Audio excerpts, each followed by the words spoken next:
kami kay doktora. Isang inihaw. Wala. Malinis na sila. Marami na naman ang kanin namin ni Mr.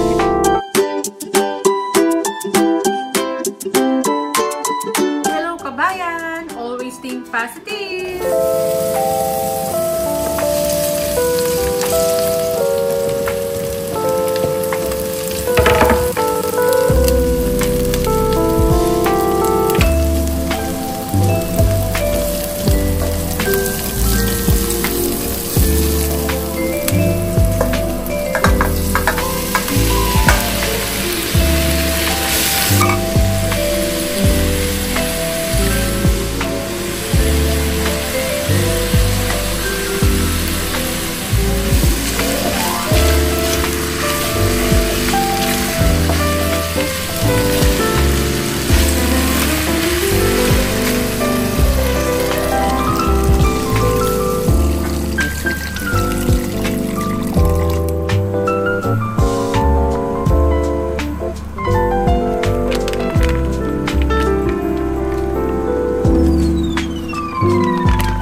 Good morning!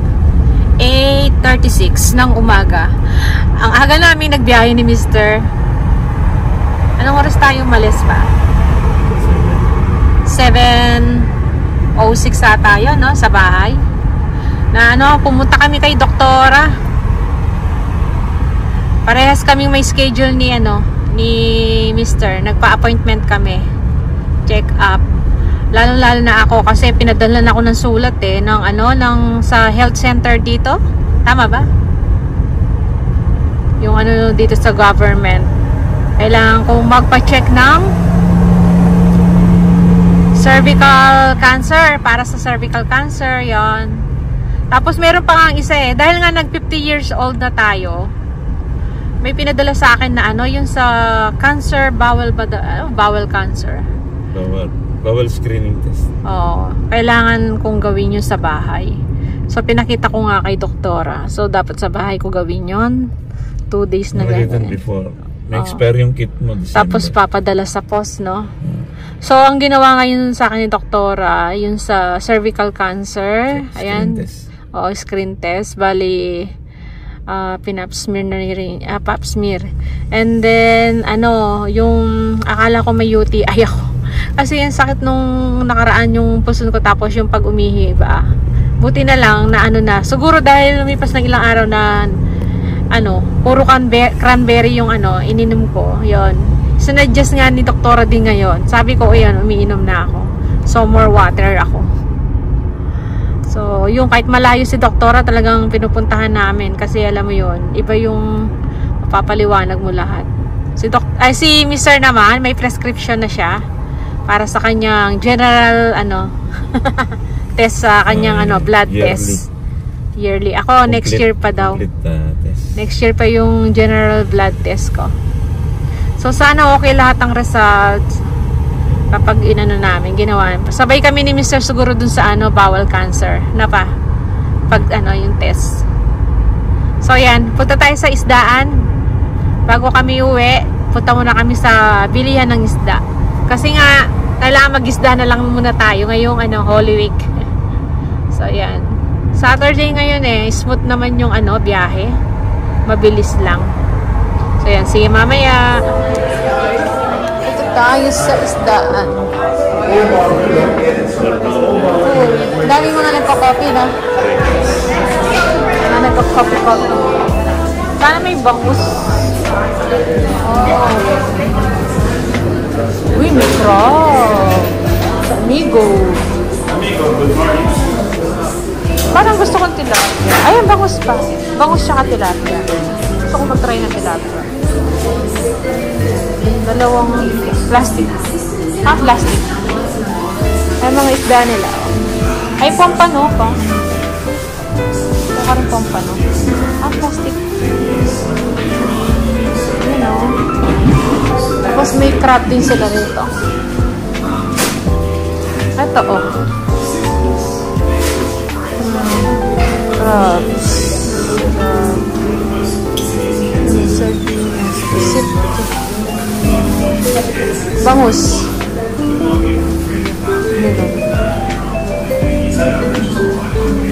Isang malaki, isang maliit. Isang malaki, isang maliit. Ito, pwede na to.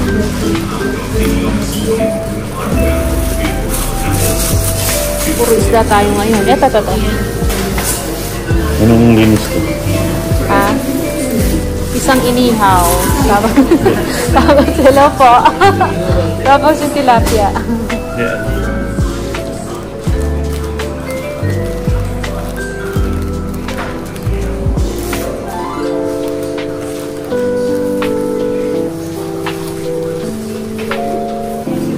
Thank you.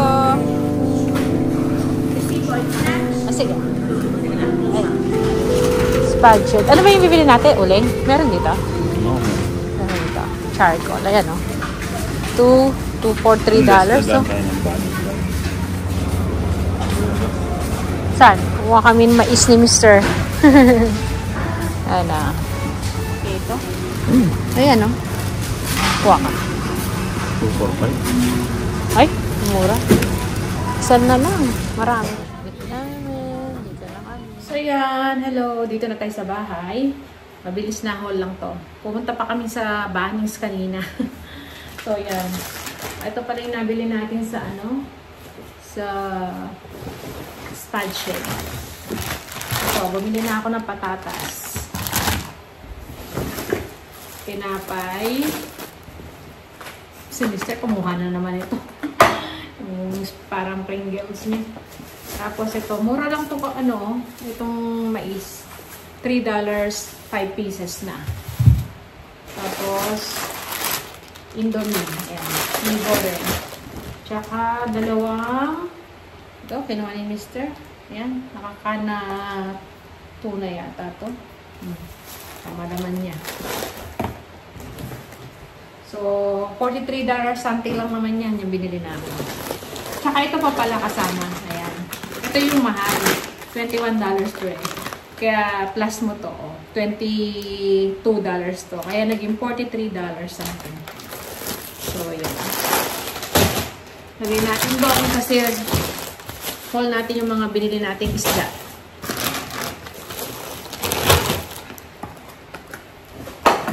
Ito na may binili natin sa isda.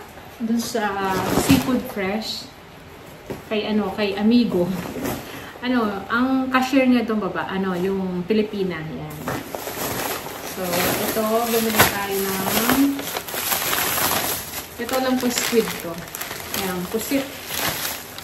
Meron tayong pusit. Ito, crab. Kumuha kami ng ilang pirasong crab. 4 na piraso yata. Yan. Crab. Yung kulay, yung blue. Pompano, tsaka tilapia. Yan, ngayon lang tayo ulit kakain ng tilapia, magluluto ng tilapia. Ito, bangus to. 2 pirasong bangus. Pinalinis na namin.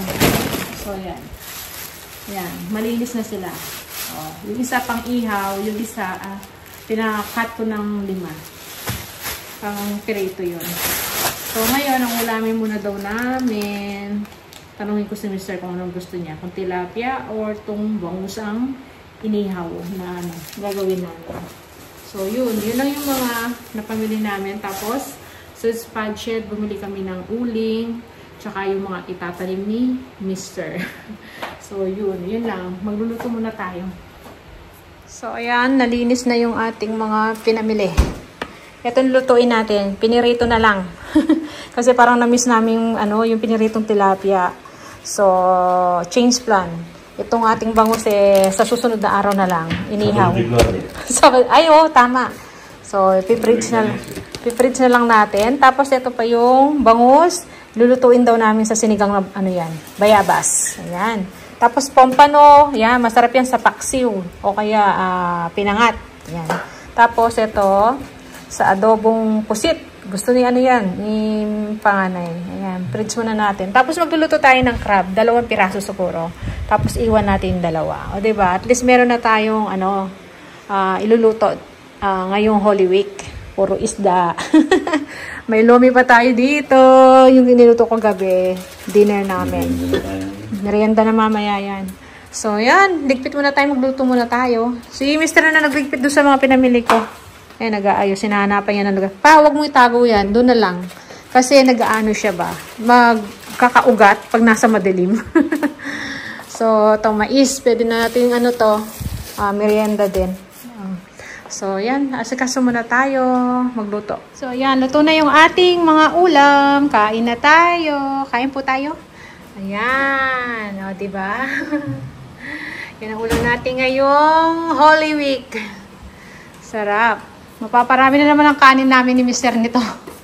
Mapapalaban na naman tayo. Yan. Si Bunsoy kasama namin. Si panganay may pasok eh.